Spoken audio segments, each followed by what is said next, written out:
बोलो गजानंद गणपति भगवान की जय।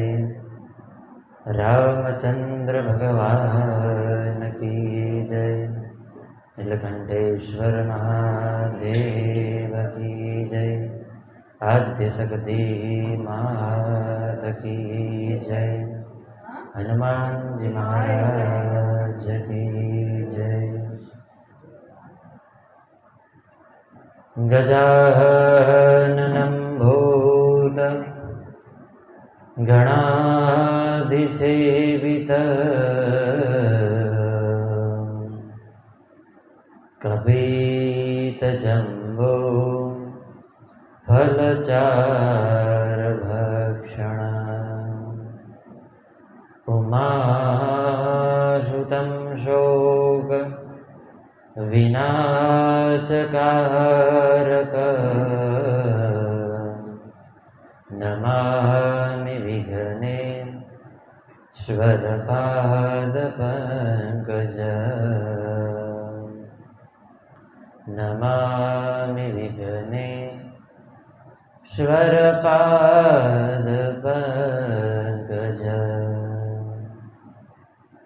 ध्यानमूलं गुरुरमूर्ति पूजामूलं गुरुर्पद मन्त्रमूलं गुरुर्वाक्य मोक्षमूलं गुरुकृपा। शङ्करं शङ्कराचार्यं केशवं बादरायणं शूद्रभाष्यकृतो वन्दे भगवन्तो पुनः पुनः। वन्दे देवयुमापति सुरगुरु वन्दे जगत्कारण वन्दे पन्नगभूषणं मृगधरं वन्दे पशूनां पतिं वन्दे सूर्यशशाङ्कवह्निनयनं वन्दे मुकुन्दप्रियं वन्दे भक्तजनां श्रयोच्चवरदं वन्दे शिवं शङ्करम् मनोजवं मारुततुल्यवेगम् जितेन्द्रियं देवतावरेशं वातात्मनं वा नरयुद्धमुखिया श्रीरामदूतं शरणं प्रपद्ये। या देवी सर्वभूतेषु मातृरूपेण संस्थिता नमस्तस्यै नमस्तस्यै नमस्तस्यै नमो नमः नमस्तस्यै नमस्तस्यै नमस्तस्यै नमो नमः। बोलिए गजानंद गणपति भगवान की, रामचंद्र भगवान की जय। कृष्ण कन्हैया लाल की जय। नीलकंठेश्वर महादेव की जय। हनुमान जी महाराज की जय। गाँव टोडा देव की जय। आद्य शक्ति मात की जय। ओम नमः पार्वते पतये शिव हर हर महादेव।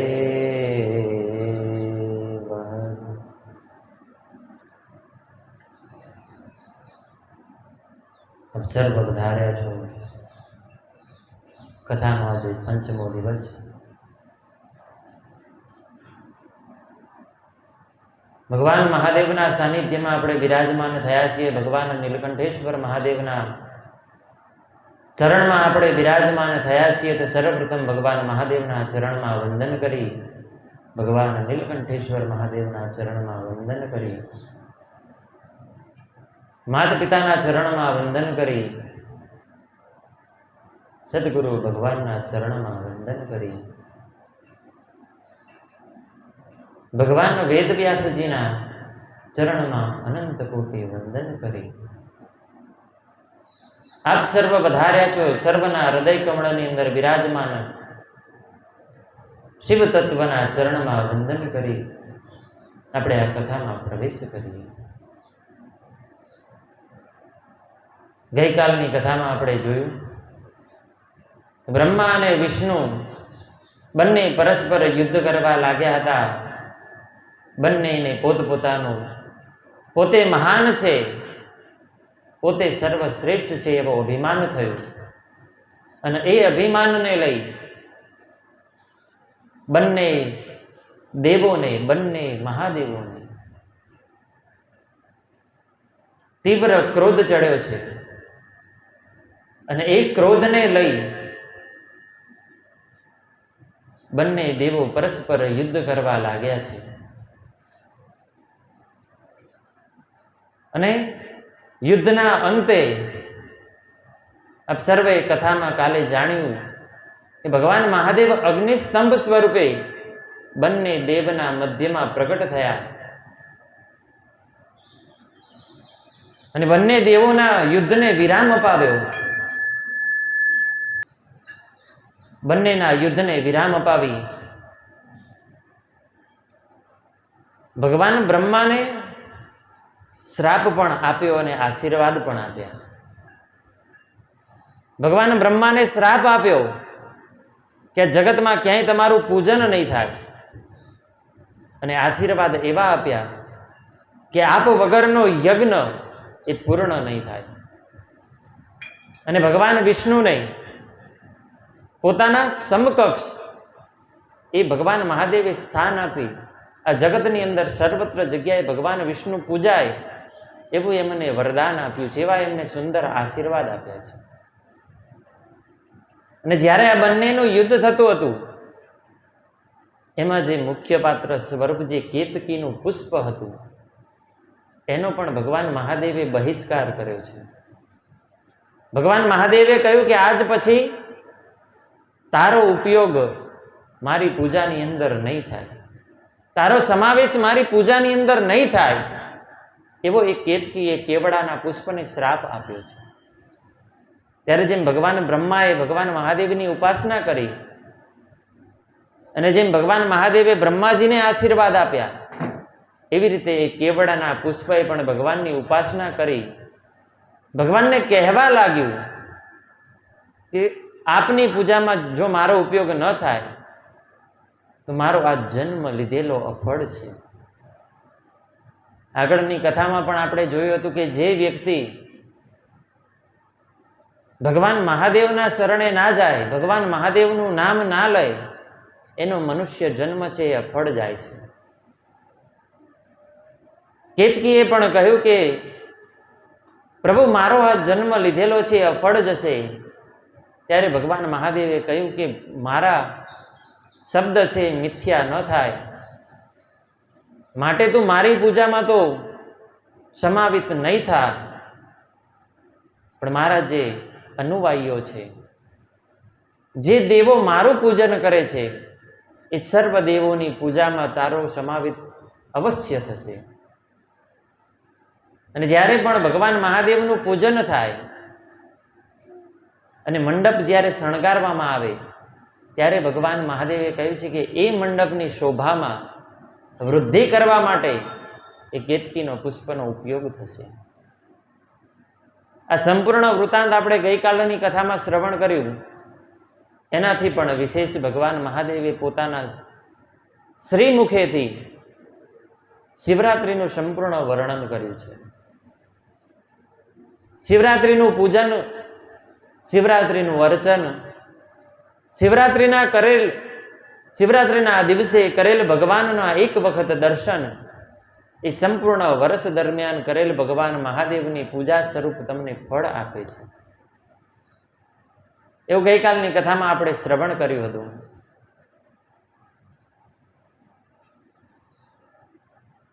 કથાના આગળના અધ્યાયની અંદર પ્રવેશ કરીએ. ભગવાન મહાદેવે કહ્યું છે કે જે નિત્ય મારા બાણલિંગ કહેતા જે પ્રતિષ્ઠિત લિંગ હોય એના દર્શન કરે છે, એનું પૂજન કરે છે, એને તો અનંત ગણું પુણ્ય મળે જ છે. પણ જ્યારે શુભ દિવસો હોય, શુભ માસ હોય, ત્યારે ભગવાનના બાણલિંગ સ્વરૂપનું પૂજનનું તો મહિમા છે જ, પણ સાથે સાથે ભગવાનના પાર્થિવ લિંગ સ્વરૂપનું પૂજનનો પણ અનેક મહિમા છે. ભગવાન મહાદેવે સ્વયં એમના શ્રી મુખેથી કહ્યું છે, અને આ વૃત્તાંત સનકાદિક ઋષિગણો એ પ્રયાગ તીર્થની અંદર બેસી અને સુત પુરાણીને પ્રશ્ન કરે છે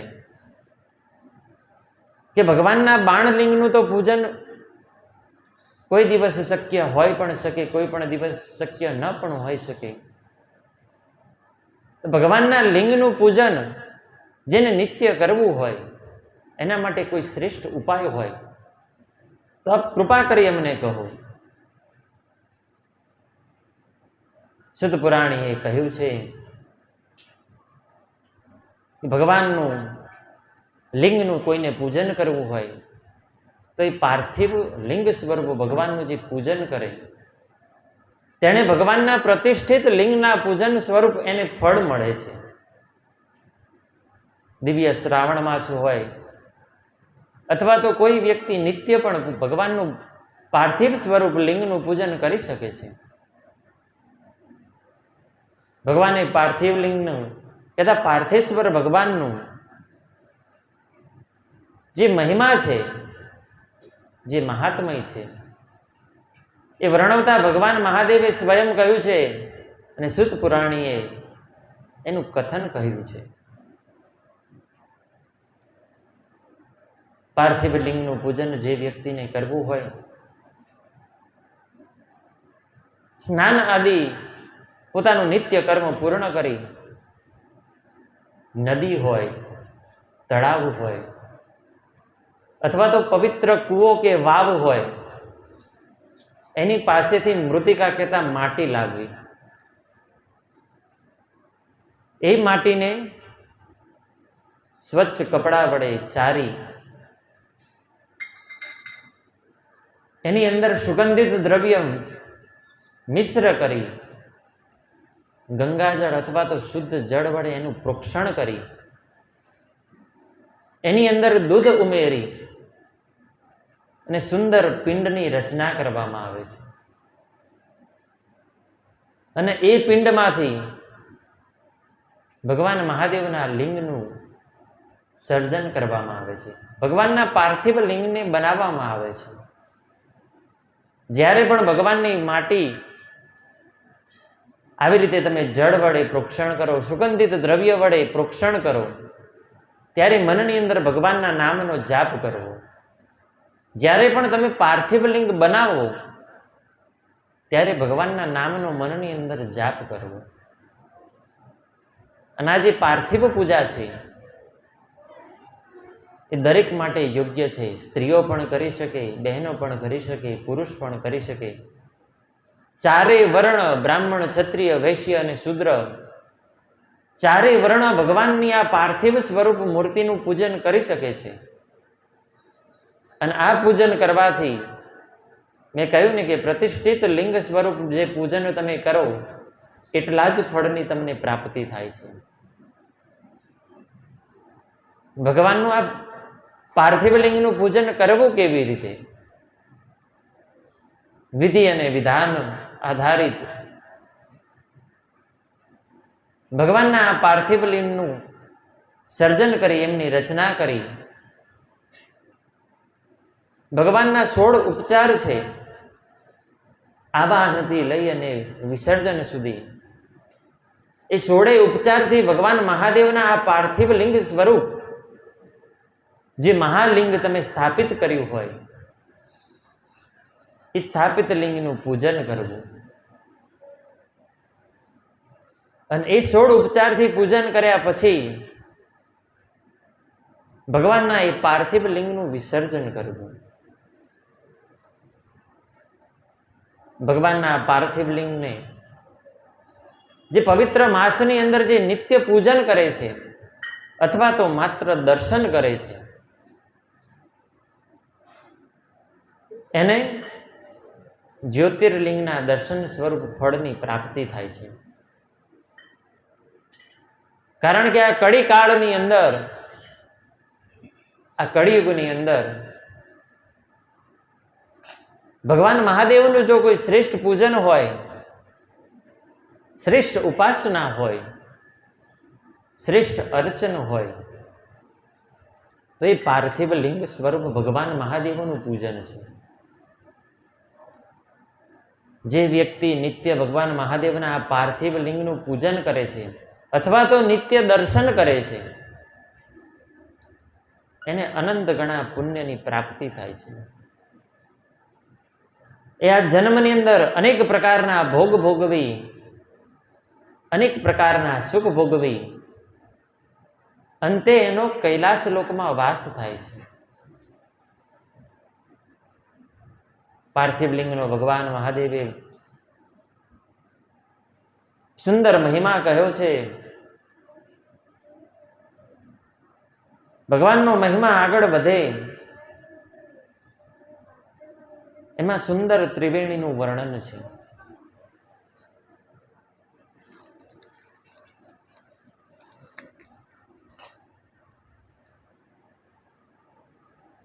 ભગવાનના પૂજનની અંદર અનેક લોકો કહેતા હોય છે કે ભગવાન મહાદેવને ચડેલો પ્રસાદ ગ્રહણ ન કરાય, ભગવાન મહાદેવને ચડેલ નૈવેદ્ય એનું ભક્ષણ ન કરાય. એ માટે સૂત પુરાણીએ, સનકાદિક ઋષિગણોએ ભગવાન વેદવ્યાસજીના પરમ શિષ્ય એવા સૂત પુરાણીને આ પ્રશ્ન કર્યો છે કે આપ કૃપા કરી અમને એ અંતર્ગત અમને જ્ઞાન પ્રદાન કરો. ત્યારે સૂત પુરાણીએ કહ્યું છે કે જે વ્યક્તિ મનની અંદર સંશય રાખી, મનની અંદર એવો વિચાર પણ કરે કે ભગવાન શિવને ચડેલું દ્રવ્ય ગ્રહણ ન કરાય, એ પાપનો અધિકારી બને છે. એ અનેક જન્મ સુધી નર્કમાં પીડાય છે. ભગવાન મહાદેવનો પ્રસાદ, ભગવાન મહાદેવને ચડેલું નૈવેદ્ય આપણી સામે જ્યારે આવતું હોય એને નમન કરીએ તો પણ અનંત ગણું પુણ્ય આપણને પ્રદાન થાય છે. જો એને નમન કરવાથી, એના દર્શન કરવાથી જો પુણ્ય પ્રદાન થતું હોય તો એને ભક્ષણ કરવાથી કે એને આરોગવાથી કોઈ દિવસ પાપ લાગતું નથી. સૂત પુરાણીએ તો એટલે સુધી કહ્યું છે કે ભગવાન મહાદેવનો પ્રસાદ આપણા હાથની અંદર આવે એટલે એક ક્ષણવારની પણ, એક ઘડીનું પણ મોડું કર્યા વગર એ પ્રસાદને ભગવાનના નામના સ્મરણ સાથે, ભગવાન મહાદેવના નામનું મનની અંદર ચિંતન કરતાની સાથે એ પ્રસાદને ગ્રહણ કરી જવું જોઈએ. એક ક્ષણવાર પણ જે વ્યક્તિ હાથની અંદર પ્રસાદ રાખી અને મનમાં વિચાર કરે રાખે છે કે આ પ્રસાદ લઉં કે ના લઉં, એ પણ પાપનો અધિકારી બને છે. ભગવાન મહાદેવનો કયો પ્રસાદ ન લેવો? શુદ્ધ પુરાણી કહે છે કે જે પ્રસાદ, જે નૈવેદ્ય ભગવાનનું જે બાણ સ્વરૂપ લિંગ છે એને સ્પર્શ થયેલો હોય, એને અડી અને રાખેલો હોય, એ નૈવેદ્યનો ત્યાગ કરવો એ અગ્રાહ્ય છે, એનું ગ્રહણ ન કરી શકાય. પણ જે લિંગથી ભિન્ન છે, લિંગથી અલગ છે, એનું તો અવશ્ય ગ્રહણ કરવું જ જોઈએ. એવું શુદ્ધ મહાપુરાણીએ કહ્યું છે. ભગવાનની દેવ મૂર્તિ હોય, ભગવાનનું લિંગની સ્વરૂપ હોય, પણ મેં જેમ કહ્યું કે લિંગને સ્પર્શ કરેલું હોય અને ભગવાનના લિંગના નીચે જે થાળું કહેતા જે જડાધારી છે, સ્વયં માં ભગવતી પાર્વતી સ્વરૂપ છે, એના સ્પર્શ થઈને જે નૈવેદ્ય પડ્યું હોય એ અગ્રાહ્ય છે. એ શાસ્ત્રની અંદર એનો નિષેધ કરેલો છે. બાકી જે નૈવેદ્ય છે એ ગ્રહણ કરવા યોગ્ય છે. એમાં કોઈ મનની અંદર સંશય રાખવા યોગ્ય એક તલભાર પણ મનની અંદર સંશય ન રાખવો. અને મેં જેમ કહ્યું કે જે મનુષ્ય એ પ્રસાદ ગ્રહણ કરવાની માટે જે મનની અંદર સંશય રાખે છે એ પાપનો અધિકારી બને છે અને અનેક જન્મ સુધી નરકમાં યાતના ભોગવે છે. એ ભગવાન વેદ વ્યાસજીના પરમ શિષ્ય એવા સૂત પુરાણીએ કહ્યું છે. સનકાદિક ઋષિગણોને જ્યારે પ્રસાદનો મહિમા સમજાયો એટલે સનકાદિક ઋષિગણોએ ફરીથી ભગવાન વેદવ્યાસજીના પરમ શિષ્ય એવા સૂત પુરાણીને ફરીથી પ્રશ્ન કર્યો છે. વેદવ્યાસજીના શિષ્ય એવા સૂત પુરાણીને પ્રશ્ન કરતા કહ્યું કે ભગવાનના નૈવેદ્યનો તો આપે અમને મહિમા કહ્યો છે, પણ ભગવાનને ચડતા જે નિર્માલ્ય છે, ભગવાનને ચડતી જે વસ્તુઓ છે, એમાં પણ શ્રેષ્ઠ જે કહ્યું છે એવા બિલ્વપત્રનો આપ અમને કૃપા કરી મહિમા કહો. ભગવાન મહાદેવને બિલ્વપત્ર જ શા માટે ચડે છે? અન્ય કોઈ પત્ર શા માટે નથી ચડતા? આપ કૃપા કરી આપ અમને કહો. ત્યારે સૂત પુરાણીએ કહ્યું છે કે બિલ્વનું જે વૃક્ષ છે એ ભગવાન મહાદેવને ખૂબ પ્રિય છે. ભગવાન મહાદેવને બિલ્વપત્ર ખૂબ પ્રિય છે, માટે એમને બિલ્વપત્ર ચડે છે. ને શિવ મહાપુરાણમાં તો કહ્યું છે કે બિલ્વનું સુંદર ઝાડ હોય, સુંદર વૃક્ષ હોય, એના મૂળની અંદર આપણા જે સર્વ તીર્થ સમાયેલા છે એ સર્વ તીર્થોનો વાસ એ બિલ્વના વૃક્ષના મૂળની અંદર છે.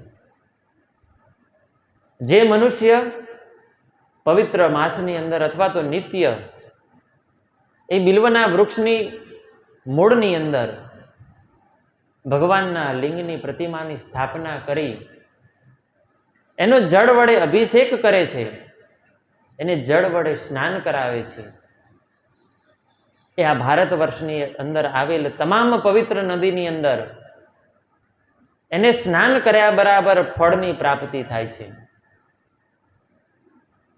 એ બિલ્વના મૂળની અંદર જે નિત્ય ગંધાક્ષત કહેતા પુષ્પ, અક્ષત ઇત્યાદિ ચડાવી અને બિલ્વના વૃક્ષનું જે પૂજન કરે છે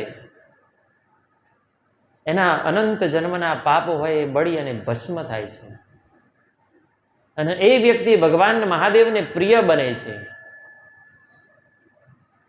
બિલ્વના મહિમામાં તો આગળ એટલે સુધી કહ્યું છે કે જે શિવ ભક્ત એ બિલ્વના છાયાની અંદર, એ બિલ્વ વૃક્ષના મૂળની અંદર કોઈ શિવ ભક્તને ભોજન કરાવે છે, બ્રાહ્મણોને ભોજન કરાવે છે, એ ભોજનનું એને 1 કરોડ ગણું પુણ્યનું ફળની પ્રાપ્તિ થાય છે. બિલ્વના વૃક્ષના નીચે ભગવાન મહાદેવના લીધેલા નામનું અનંત ગણા પુણ્ય એ પ્રદાન કરે છે.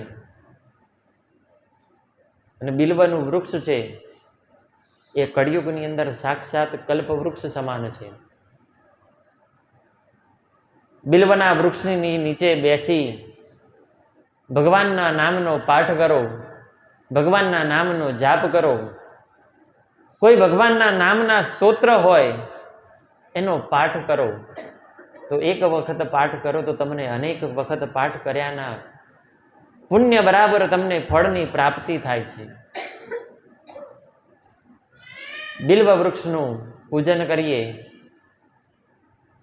એ પણ ભગવાન મહાદેવને ખૂબ પ્રિય છે. શુદ્ધ પુરાણીએ કહ્યું છે કે બિલ્વપત્રનો મહિમા તો ખૂબ અપાર છે. એનો મહિમા જો ગાવા જઈએ, વર્ણવા જઈએ તો શબ્દ પણ ઓછા પડે, એટલો એ બિલ્વપત્રનો મહિમા છે. જે ભગવાન મહાદેવને ખૂબ પ્રિય છે એવું એ બિલ્વપત્ર. અને શુદ્ધ પુરાણીએ તો એટલે સુધી કહ્યું છે કે ભગવાનને બિલ્વ ચડાવીએ એનાથી પણ વિશેષ ભગવાનને જે બિલ્વ પ્રિય છે એ સંપૂર્ણ બિલ્વનો જે મહિમા જે સ્તોત્રમાં વર્ણવિત છે એ સ્તોત્રનો પાઠ પણ કરીએ ને તો પણ ભગવાન મહાદેવને 1,00,000 બિલી ચડાવ્યાનું પુણ્ય પ્રદાન થાય છે. અને સુંદર સ્તોત્ર છે કયું? બિલ્વાષ્ટકમ. બ્રાહ્મણો નિત્ય પૂજામાં ભગવાનને જ્યારે બિલ્લી અર્પણ કરે ત્યારે એ મંત્રનો જાપ કરતા હોય છે. એ 8 મંત્રનો એ સ્તોત્રનો જે નિત્ય પાઠ કરે છે, જે ભગવાન સાનિધ્યના, ભગવાન મહાદેવના સાનિધ્યમાં આવી અને એ બિલ્વાષ્ટકમનો જે પાઠ કરે છે એનો આ જન્મ મરણમાંથી મુક્ત થઈ અને શિવલોકને પામે છે. બિલ્વાષ્ટકમનો આવો આપણે પાઠ કરીએ, એક મંત્ર બોલી અને ભગવાન મહાદેવનું આપ સર્વ પણ નામ મનની અંદર લઈજો. બિલ્વાષ્ટકમના 8 મંત્ર, એમાં પ્રથમ મંત્ર ત્રિદલમ ત્રિગુણાકારમ ત્રિનેત્રમ ચ ત્રયાયુધમ ત્રિજન્મ પાપ સંહારમ એક બિલ્વમ શિવાર્પણમ. જ્યારે બ્રાહ્મણો પૂજા કરતા હોય ત્યારે આ મંત્રનો જાપ કરી ભગવાનને 1 બિલીપત્ર અર્પણ કરે. મંત્રની અંદર જ કહ્યું છે કે ત્રિગુણમ ત્રિગુણાકારમ ત્રિનેત્રમ ચ ત્રયાયુધમ. જે ભગવાન મહાદેવ 3 ગુણથી રહિત છે, નિરાકાર છે, એવા મહાદેવને આ બિલીપત્ર અર્પણ કરીએ. ત્રિજન્મ પાપ સંહારમ. ભગવાનને 1 બિલીપત્ર અર્પણ કરવાથી આપણા 3 જન્મના જે પાપ હોય છે એ ક્ષણ માત્રથી દૂર થાય છે. એ માત્ર 1 બિલીપત્ર અર્પણ કરવાથી દૂર થાય છે. એ સ્તોત્રના બીજા અધ્યાયની અંદર, બીજા મંત્રની અંદર કહ્યું છે ત્રિશાખે બિલ્વપત્રેણ હરછિદ્ધ કોમલય શુભે શિવ પૂજા કરીશિયામી એક બિલ્વમ શિવાર્પણ. ભગવાન મહાદેવને બિલ્વપત્ર ચડાવીએ, ભગવાન મહાદેવને બિલ્વપત્ર અર્પણ કરીએ, એમાં પણ જે કોમળ ભાગ હોય, જે કોમળ ભાગ હોય એ ભગવાન મહાદેવને સ્પર્શ થાય એવી રીતે બિલ્વ અર્પણ કરવું. ભગવાન મહાદેવને બિલ્વપત્ર ઊંધું ચડે, કારણ કે જે સીધો ભાગ હોય એ કઠણ હોય છે, માટે ભગવાનને ઊંધો ભાગ ચડે છે. જે કોમળ ભાગ હોય છે એ ભગવાન મહાદેવને સ્પર્શ થાય એવી રીતે ભગવાન મહાદેવને બિલ્વપત્ર અર્પણ થાય છે. સ્તોત્રમાં આગળ કહ્યું છે કે અખંડ બિલ્વપત્રેણ પૂજિકે નંદિકેશ્વર શુદ્ધ્યંતિ સર્વ પાપેભ્યો એક બિલ્વમ શિવાર્પણમ. જે ભગવાન મહાદેવને અખંડ બિલીપત્ર ચડાવે છે, જેનું સહેજ પણ એ પાનની અણી પણ તૂટી ન હોય, સંપૂર્ણ પ્રકારે અખંડ હોય એવું બિલીપત્ર જે ભગવાનને અર્પણ કરે છે, જે નંદી આદિ દેવતાઓ ભગવાનનું પૂજન કરે છે અને જે ફળ મળે છે એવું ફળ એ વ્યક્તિને પ્રદાન થાય છે. શુદ્ધ્યંતિ સર્વ પાપેભ્યો. આપણા જે સર્વ પાપ છે, આ જન્મના જે પાપ છે એ સર્વ પાપ છે એ શુદ્ધ થાય છે. માત્ર એક ભગવાનને બિલીપત્ર અર્પણ કરવાથી કેટલું પુણ્ય પ્રદાન થાય છે તમે જુઓ તો ખરા. બિલ્વાષ્ટકના આગળના મંત્રની અંદર કહ્યું છે કે શાલિગ્રામ શિલામિકામ વિપ્રણા જાતો ચરભય સોમયજ્ઞ મહાપુણ્યમ એક બિલ્વમ શિવાર્પણમ. ભગવાન મહાદેવને એક બિલ્લીપત્ર અર્પણ કરીએ કે સોમયજ્ઞનું જે પુણ્ય છે એ પ્રદાન થાય છે. આગળના મંત્રની અંદર કહ્યું છે કે દંતી કોટી સહસ્ત્રાણી વાજપેય સતાની ચ કોટી કન્યા મહાદાનમ એક બિલ્વમ શિવાર્પણમ. વાજપેયી નામના યજ્ઞ 100 યજ્ઞ કરીએ, 1 કરોડ કન્યાનું દાન કરીએ અને જે ફળની પ્રાપ્તિ થાય એટલું ભગવાનને એક બિલ્લીપત્ર અર્પણ કરવાથી થાય છે. અને એમાં સમંત્રિત ભગવાનને બિલ્લીપત્ર અર્પણ કરો, મંત્ર બોલી અને ભગવાનને બિલ્લી અર્પણ કરો, એનું તો અનેક ગણું પુણ્ય છે. 1 કરોડ કન્યાનું જે દાન કરો એટલું ફળ આપનાર માત્ર એક બિલ્લીપત્ર છે.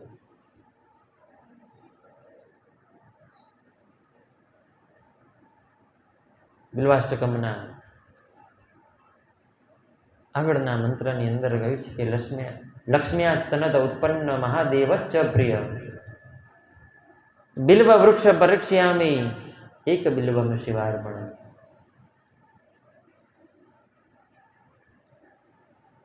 જે ભગવાન મહાદેવને પ્રિય છે એવા બિલ્વના વૃક્ષની જે પ્રદક્ષિણા કરે છે એના ઘરની અંદર હંમેશા શુભ લક્ષ્મીનો વાસ થાય છે.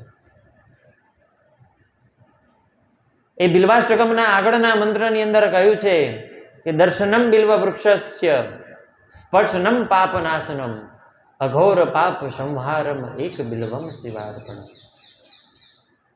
બિલ્વના વૃક્ષના દર્શનથી દર્શનમ બિલ્વ વૃક્ષસ્ય સ્પર્શનમ પાપનાશનમ, એ બિલ્વના વૃક્ષનો સ્પર્શ કરો, એ બિલ્વના વૃક્ષને અડગી બંને નેત્રે અને મસ્તકે ચડાવો તો જે પાપ છે એ દૂર થાય છે. અને આપણા આ મનુષ્ય જન્મની અંદર અઘોરમાં અઘોર પાપ હોય, બ્રહ્મ હત્યા સમાન કોઈ પાપ હોય, ગૌ હત્યા સમાન કોઈ પાપ હોય, એવા અઘોરમાં અઘોર પાપ ભગવાન મહાદેવને એક બિલ્વપત્ર ચડાવવા માત્રથી થાય છે. એવો આ દિવ્ય બિલ્વપત્રનો મહિમા કહ્યો છે. બિલ્વાષ્ટકમના આગળના મંત્રની અંદર કહ્યું છે કે મૂલતો બ્રહ્મ રૂપાય મધ્યતો વિષ્ણુ રૂપિણે અગ્રત શિવ રૂપાય એક બિલ્વમ શિવાર્પણમ. ભગવાન મહાદેવનું જે પ્રિય એવા બિલ્લીના પાનની અંદર જે 3 ભાગ પડે, મૂલતો બ્રહ્મ રૂપાય, એના મૂળની અંદર ભગવાન બ્રહ્માનો વાસ છે. મધ્યત વિષ્ણુ રૂપિણે, મધ્યનો જે ભાગ છે એની અંદર ભગવાન વિષ્ણુ સ્વયં બિરાજમાન છે. અગ્રત શિવ રૂપાય, જે આગળનો ભાગ છે એ ભગવાન શિવ સ્વરૂપ છે. એક બિલ્વમ શિવાર્પણમ. જ્યારે ભગવાન મહાદેવને આ મંત્ર બોલી અને બિલ્લી અર્પણ કરીએ, બિલ્વનું એક પર્ણ અર્પણ કરીએ, ત્યારે આ 3 દેવની ઉપાસના થયું હોય, 3 દેવનું પૂજન થયું હોય અને જે ફળ પ્રદાન થાય છે એ માત્ર એક બિલ્લીપત્ર ભગવાનને આ મંત્ર બોલી અને અર્પણ કરો તો બ્રહ્મા વિષ્ણુ અને મહેશ ભગવાન મહાદેવ સહિત બ્રહ્મા અને વિષ્ણુનું જે પૂજન કરો એ ફળની પ્રાપ્તિ તમને થાય છે. 8 મંત્રનું આ સુંદર સ્તોત્ર એના અંતિમ મંત્રમાં કહ્યું છે કે બિલ્વાષ્ટકમ મિદમ પ્રોક્તમ ય પઠે શિવ સન્નિધો સર્વ પાપ વિનિર્મુક્ત શિવ લોકમવાપતો. જે મનુષ્ય, જે વ્યક્તિ ભગવાન મહાદેવને જે પ્રિય છે એવા બિલ્વાષ્ટકનો ભગવાન શિવના સાનિધ્યની અંદર બિલ્વાષ્ટકમ મિદમ પુણ્ય ય પઠે શિવ સન્નિધો, શિવના સાનિધ્યની અંદર જે આ સ્તોત્રનો પાઠ કરે છે, સર્વ પાપ વિનિર્મુક્તા, સર્વ પાપમાંથી મુક્ત થઈ અને અંતકાળે શિવ લોક મવાપતોની, શિવના લોકની અંદર એની ગતિ થાય છે, શિવના લોકને એ પ્રાપ્ત થાય છે. એવું આ દિવ્ય ભગવાન મહાદેવને પ્રિય છે એવા બિલ્વનું વર્ણન એ શ્રુત પુરાણીએ કર્યું છે. સનકાદિક ઋષિગણોએ સુત પુરાણીને ફરી પ્રશ્ન કર્યો છે. સુત પુરાણીને કહેવા લાગ્યા છે કે આપે અમારા ઉપર કૃપા કરી અમને ભગવાન મહાદેવના પાર્થિવ લિંગનું જે મહિમા છે, જે મહાત્મય છે, એ આપે અમને જણાવ્યું. આપે અમારા ઉપર કૃતાર્થ થઈ અમારા ઉપર અનુગ્રહ કરી ભગવાનનું જે નૈવેદ્ય છે, કયું નૈવેદ્ય ગ્રહણ કરવું અને કયું નૈવેદ્ય અગ્રાહ્ય છે, જે ગ્રહણ ન કરવું, એ વૃત્તાંત પણ અમને કહ્યો. અને એનાથી પણ વિશેષ ભગવાનને ચડતા બિલીપત્રને આવો દિવ્ય મહિમા આપે અમને અનુગ્રહ કરી અને જણાવ્યો છે. પણ હે મહામુનિ, હે સુત પુરાણી, અમે હજી ભગવાન મહાદેવના નામનો મહિમા જાણી નથી શક્યા. ભગવાન મહાદેવને ચડતી ભસ્મનો મહિમા અમે જાણી નથી શક્યા. ભગવાન મહાદેવ જે ધારણ કરે છે રુદ્રાક્ષનો મહિમા અમે જાણી નથી શક્યા.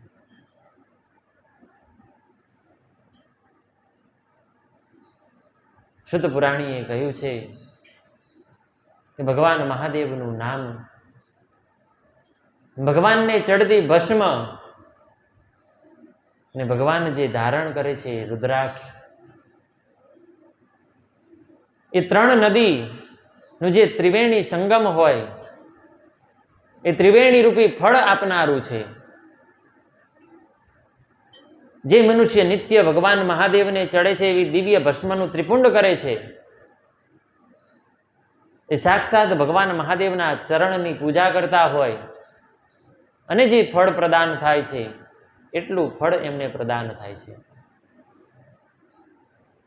અને ભસ્મ છે જેની ઉત્પત્તિ એ ઉષ્ણતામાંથી થાય છે. કંઈ પણ વસ્તુ હોય એને આપણે સળગાવીએ, એને અગ્નિના મુખની અંદર પ્રદાન કરીએ, એ સંપૂર્ણપણે અગ્નિમાં હોમાઈ જાય અને એમાંથી જે ઉત્પન્ન થાય છે એ છે ભસ્મ. ભસ્મ છે એ અગ્નિમાંથી પ્રદાન થાય છે, અગ્નિમાંથી ઉત્પન્ન થાય છે. પણ ભસ્મનો ગુણ કેવો છે? શીતળ. ભસ્મનું તમે તિલક ધારણ કરો, ભસ્મનું ત્રિપુંડ કરો, એ મસ્તકની અંદર અદ્ભુત શીતળતાની પ્રદાનતા થાય છે. અદ્ભુત શીતળતા, અદ્ભુત શાંતિની તમને પ્રાપ્તિ થાય છે. ભગવાન મહાદેવે તો કહ્યું છે કે જે વ્યક્તિ ભસ્મનું ત્રિપુંડ ધારણ કરી અને મારા દર્શન કરવા આવે છે, ભગવાન કે પ્રથમ તો હું એના દર્શન કરી અને ખૂબ રાજી થાઉં છું. ભગવાનને ભસ્મ એટલી પ્રિય છે. માટે તમે જોજો, ભગવાન મહાદેવનો કોઈ ભક્ત હોય એના કપાળમાં ભસ્મનું ત્રિપુંડ હશે. ભસ્મનું ત્રિપુંડ નહીં હોય તો ભસ્મનું તિલક તો અવશ્ય હશે, હશે ને હશે. એ ભગવાન મહાદેવના એ ભક્તની ઓળખાણ છે. અને ભગવાને તો કહ્યું છે કે નિત્ય તમારે ભસ્મ ધારણ કરવી જ જોઈએ. અત્યારે કળિયુગ ચાલે છે, ભસ્મ ધારણ કરવામાં કોઈને કદાચ મનની અંદર સંકોચ થાય કે આવું ત્રિપુંડ કરીએ તો કેવું લાગે. કારણ કે અત્યારે દેખાદેખીનો જમાનો છે. બીજાને સારું લાગે એવું આપણે ગ્રાહ્ય કરીએ છીએ, પણ આપણા મનને, આપણા આત્માને, આપણા શરીરને શું ગમે છે એનો બહિષ્કાર કરીએ છીએ. સામેવાળાને શું ગમશે સામેવાળાને ગમે, સામેવાળાના આંખને ગમે, એના મનને ગમે એવું આપણે ધારણ કરીએ છીએ. ભગવાન મહાદેવે તો કહ્યું છે કે જેમ નૈવેદ્યને ગ્રહણ કરવામાં જે વ્યક્તિ સંશય કરે છે, એવી રીતે ભગવાન મહાદેવને જે પ્રિય ભસ્મ છે એના ત્રિપુંડને અથવા તો એના તિલકને ગ્રહણ કરવામાં જે વ્યક્તિ સંશય કરે છે એ વ્યક્તિ મહાપાપી છે. નિત્ય હું તો કહું છું કે ભગવાનને ગમે એ માટે થઈ, બીજાને ગમે કે ન ગમે, પણ આપણને ગમે અને ભગવાનને ગમે એના માટે થઈ નિત્ય ભસ્મનું ત્રિપુંડ કરવું જોઈએ. ભસ્મનું ત્રિપુંડ કરવામાં જો મેં કહ્યું એવી રીતે સંશય થતો હોય તો ભસ્મનું તિલક તો અવશ્ય કરવું જ જોઈએ. ભસ્મનું એ તિલક કરવાથી મનની અંદર અલગ જ પ્રકારની ચેતના પ્રગટ થશે. આપ સર્વએ આ કળી કાળની અંદર અનેક જગ્યાએ જે કોઈ સંત હોય, મહાત્મા હોય, કોઈ વિદ્વાન બ્રાહ્મણ હોય, એના ભાલની અંદર, એના કપાળની અંદર ભસ્મનું ત્રિપુંડ અવશ્ય હશે ને હશે જ. કારણ કે ભગવાન મહાદેવના પરમ ઉપાસક હોય છે. અને જે ભગવાન મહાદેવના પરમ ઉપાસક હોય, જે ભગવાન મહાદેવના ભક્ત હોય, એ નિત્ય ભાલની અંદર ભસ્મનું ત્રિપુંડ ધારણ કરતા હોય છે. શુદ્ધ પુરાણીએ કહ્યું છે કે જે વ્યક્તિ આવી રીતે ભસ્મનું ત્રિપુંડ ધારણ કરે છે એને અનંત ગણું પુણ્યની પ્રાપ્તિ થાય છે. જે મનુષ્ય ભસ્મથી સ્નાન કરે છે એનો તો મહિમા એટલો છે કે ભગવાન મહાદેવ સ્વયં કહે છે કે એ મારા નંદી આદિ જે ગણો છે એ ગણ મને જેટલા પ્રિય છે એટલો એ વ્યક્તિ મને પ્રિય લાગવા લાગે છે. જે વ્યક્તિ ભસ્મથી સ્નાન કરે છે, ભસ્મ પોતાના શરીર ઉપર જે ચોડે છે, ભગવાન મહાદેવને નંદી આદિ ગણો સ્વરૂપ પ્રિય લાગવા લાગે છે. સનકાદિક ઋષિગણોએ કહ્યું કે ભસ્મનો આવો મહિમા આજ દિન સુધી અમને ખબર ન હતી.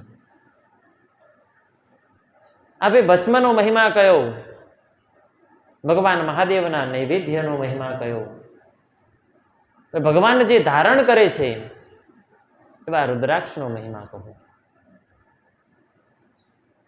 રુદ્રાક્ષનો મહિમા એ આવતીકાલની કથામાં આપણે સવિસ્તાર લઈશું.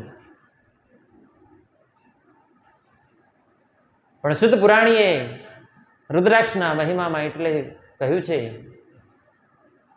કે જે ભગવાન મહાદેવને પ્રિય છે, જે ભગવાન મહાદેવ સ્વયં ધારણ કરે છે એવા રુદ્રાક્ષનું જે ધારણ કરે છે, રુદ્રાક્ષમાં પણ એક મુખીથી લઈ અને 14 મુખી સુધીનું વર્ણન છે. એ આવતીકાલની કથામાં સવિસ્તાર આપણે જાણીશું. પણ ભગવાન મહાદેવે કહ્યું છે કે જે વ્યક્તિ રુદ્રાક્ષને ધારણ કરે છે એના સર્વ રોગ હોય, મનની અંદર કોઈ વ્યાધિ હોય, મનની અંદર કોઈ ચિંતા હોય, એ સર્વત્રનો હું નાશ કરું છું. ભગવાન મહાદેવે તો એટલે સુધી કહ્યું કે જે વ્યક્તિ રુદ્રાક્ષ ધારણ કરે છે એ વ્યક્તિ ને પૂજન યોગ્ય ગણવામાં આવે છે.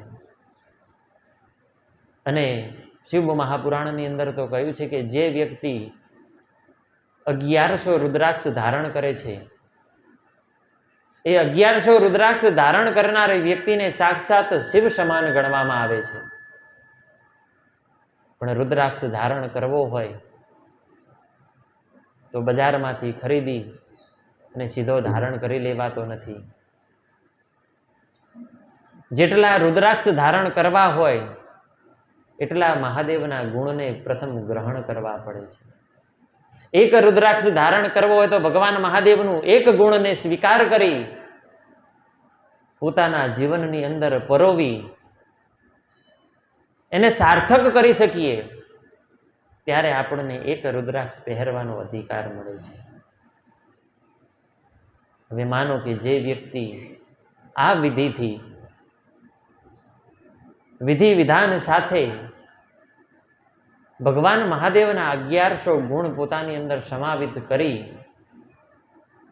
પોતાના જીવનની અંદર ભગવાન મહાદેવના 1100 ગુણને પરોવી અને એ પછી ભગવાન મહાદેવને પ્રિય એવા 1100 રુદ્રાક્ષ ધારણ કરે, એ સાક્ષાત શિવ સમાન નહીં તો બીજું શું છે? આપણા અંદર ભગવાન મહાદેવના 1100 નહીં, 11 નહીં પણ એક પણ ગુણ આપણે અંદર પ્રવેશ કરી જાય તો આ જીવન છે એ સાર્થક બની જાય છે. સુત પુરાણીએ કહ્યું છે કે ભસ્મ, રુદ્રાક્ષ અને ભગવાનનું નામ, જે વ્યક્તિના મુખની અંદર સદંતર ભગવાન મહાદેવનું નામ હોય છે, ભગવાન મહાદેવનો જાપ ચાલુ હોય છે, જે સદંતર ભગવાન મહાદેવના શરણે હોય છે, જેના ચેતનાની અંદર, જેમાં શરીરની અંદર શ્વાસ વણી ગયા છે, એવી રીતે એની ચેતનાની અંદર ભગવાન મહાદેવનું નામ એ વણાઈ ગયું છે. કારણ કે જેટલા શ્વાસ લેતો હોય એટલા ભગવાન મહાદેવના નામ લેતો હોય, એવો વ્યક્તિ સાક્ષાત રુદ્ર સમાન છે. ભગવાન મહાદેવ કહે છે કે એવો વ્યક્તિનું કોઈ દિવસ અકાળ મૃત્યુ થતું નથી, અને એ વ્યક્તિનું જ્યારે અંત સમય આવે છે ત્યારે મારા ગણો સાક્ષાત એને લેવા માટે જાય છે. ભગવાન મહાદેવના નામનો આવો દિવ્ય મહિમા છે. અને સૂત પુરાણીએ તો કહ્યું છે કે જે આ વ્યક્તિ ત્રણેય વસ્તુ ધારણ કરતો હોય, ભગવાન મહાદેવને પ્રિય એવી ભસ્મનું ત્રિપુંડ કરતો હોય, કંઠની અંદર રુદ્રાક્ષ ધારણ કરતો હોય અને મુખની અંદર ભગવાન મહાદેવનું નામ સ્મરણ કરતો હોય, એ ગંગા, યમુના, સરસ્વતી જે આપણી 3 મહાનદી છે, એ પવિત્ર નદી છે,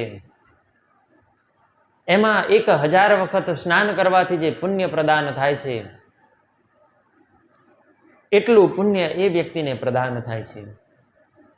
કારણ કે ભગવાન મહાદેવનું જે નામ છે એ ગંગા સમાન છે.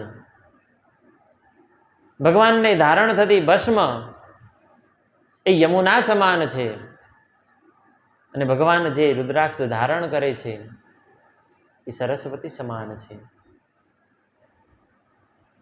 ભગવાન માત્ર ગંગાજીનું જ ધારણ કરીને નથી બેઠા, ભગવાન આ ત્રિવેણી સંગમને ધારણ કરીને બેઠા છે.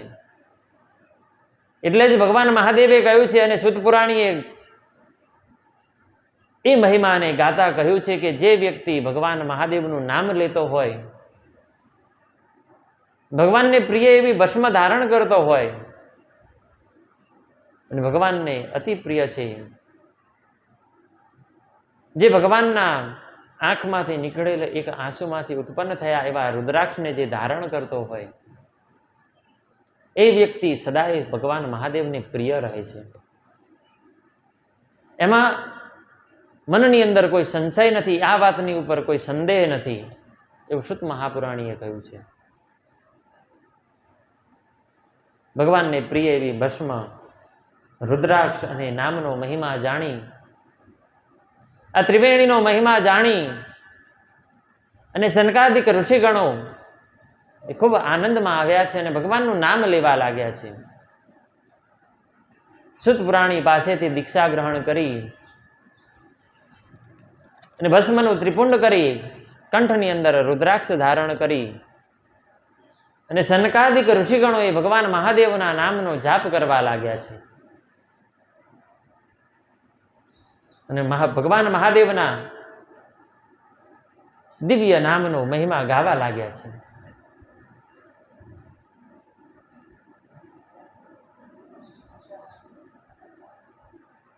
ભગવાનના દિવ્ય કથા,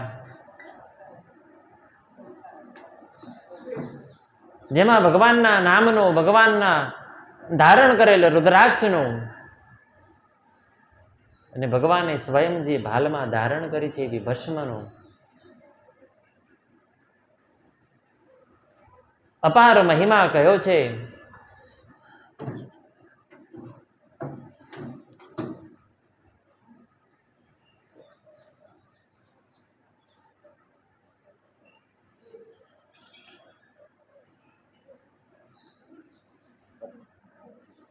સનકાદિક ઋષિગણોએ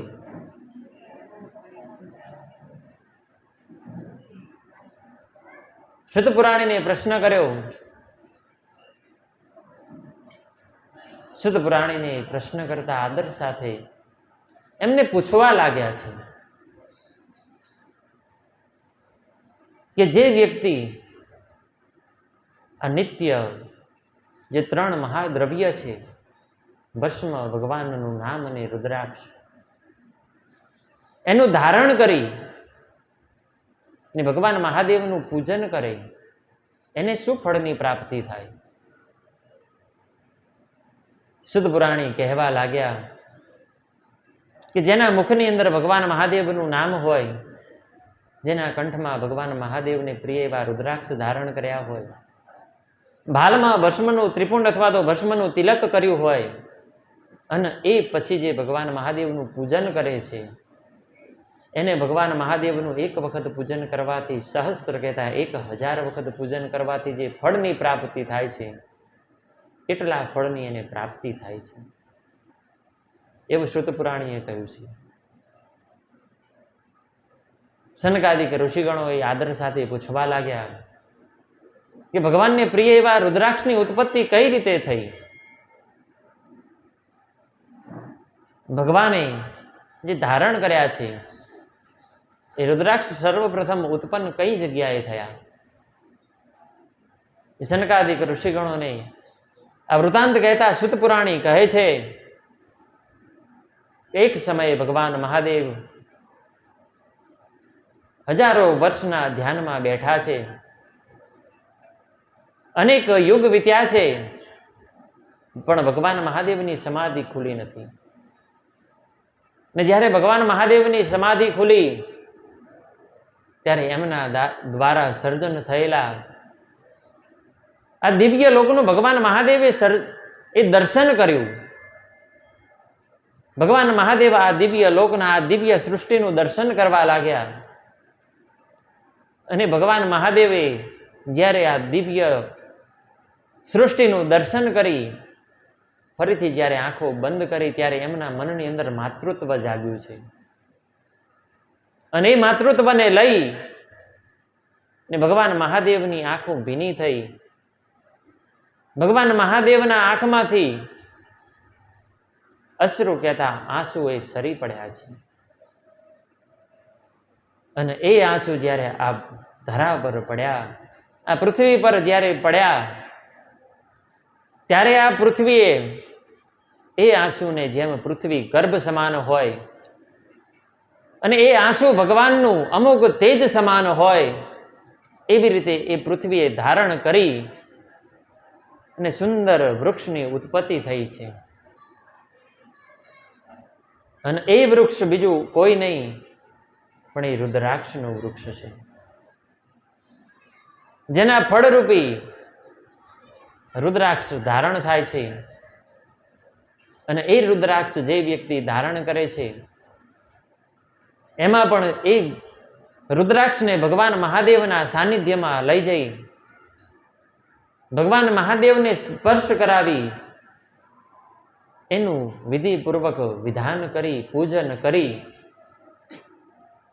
અને જે વ્યક્તિ એ રુદ્રાક્ષને ધારણ કરે છે, ભગવાન મહાદેવ કહે છે કે એને અનંત ગણા પુણ્યની પ્રાપ્તિ થાય છે, અનેક ગણું પુણ્ય એને પ્રદાન થાય છે. રુદ્રાક્ષની ઉત્પત્તિ ભગવાન મહાદેવના આંખમાંથી નીકળેલ આંસુમાંથી થઈ છે.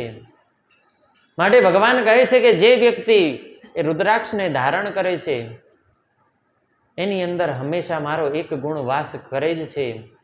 એ ભગવાન મહાદેવનો ગુણ છે કરુણતા. કારણ કે ભગવાન મહાદેવે જ્યારે આંખો બંધ કરી અને મનની અંદર માતૃત્વ ઉત્પન્ન થયું અને મનની અંદર કરુણા ઉત્પન્ન થઈ, જેના કારણે આંસુ સરી પડ્યા અને એ આંસુમાંથી આવું દિવ્ય વૃક્ષ ઉત્પન્ન થયું. તો એના ફળરૂપી જે રુદ્રાક્ષ આપણે ધારણ કરીએ તો આપણા અંદર પણ ભગવાન મહાદેવનું એ દિવ્ય ગુણ આપમેળે ભગવાન મહાદેવની કૃપાથી, ભગવાન મહાદેવના આશીર્વાદથી પ્રદાન થાય જ છે. એવો આ દિવ્ય રુદ્રાક્ષનો મહિમા સુત પુરાણીએ સનકાદિક ઋષિગણોને કહ્યો છે. રુદ્રાક્ષનો મેં કહ્યું ને એક મુખીથી લઈ અને 14 મુખી સુધીનું વર્ણન છે. એ આપણે આવતીકાલની કથાના છત્રમાં સંપૂર્ણ વૃત્તાંત આપણે સાંભળીશું. કયો રુદ્રાક્ષ પહેરવાથી કયા ફળની પ્રાપ્તિ થાય છે, કેટલા મુખી રુદ્રાક્ષ પહેરવો એ સર્વ માટે યોગ્ય છે, એ સર્વ વૃત્તાંત આપણે આવતીકાલના કથાના છત્રની અંદર શ્રવણ કરીશું. કથાના આજના છત્રને અહીંયા વિરામ આપી ભગવાન મહાદેવને પ્રાર્થના કરી કે જે કથા શ્રવણ કરવાથી જે પુણ્ય અમને પ્રદાન થયું છે એ અમે આપના ચરણમાં અર્પણ કરી આ આત્માને, આ જીવને શિવ તરફ વાળતા ભગવાન મહાદેવના નામનો આશ્રય લઈ ભગવાન મહાદેવના નામનું સમકીર્તન કરી આજના દિવ્ય કથાના છત્રને આપણે વિરામ આપીએ. 2 ઘડી ભગવાનના નામની ધૂન કરી આજનું આ કથાનું અહીંયા વિરામ કરીએ. ઓમ નમઃ શિવાય. ઓમ નમઃ શિવાય. ઓમ હર હર ભોલે નમઃ શિવાય. ઓમ નમઃ શિવાય.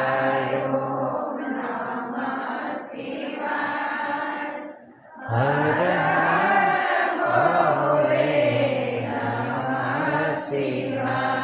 ઓમ નમઃ શિવાય. ઓમ નમઃ શિવાય. ઓમ હર હર ભોલે નમઃ શિવાય. શિવાય.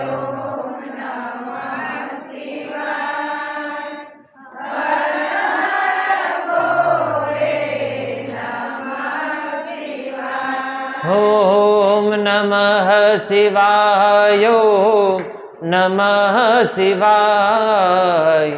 હર હર ભોલે નમઃ શિવાય. નમઃ શિવાય. નમઃ શિવાય. હર હર ભોલે નમઃ શિવાય. નમઃ શિવાય. નમઃ શિવાય. ઓમ હર હર ભોલે નમઃ શિવાય. શિવાય. નમઃ શિવાય.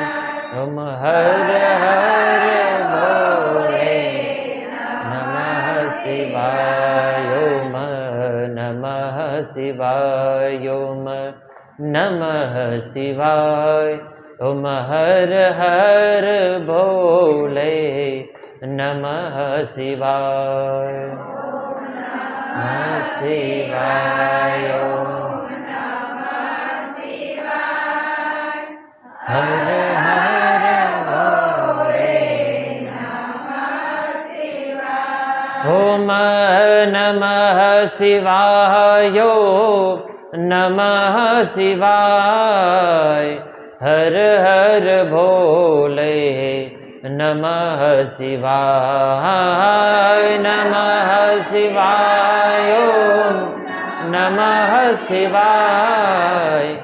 હર હર ભોલે નમઃ શિવાય. ઓમ નમઃ શિવાય. ઓમ નમઃ શિવાય. ओम हर हर भोले नमः शिवाय नमः शिवाय नमः शिवाय हर हर भोले नमः शिवाय।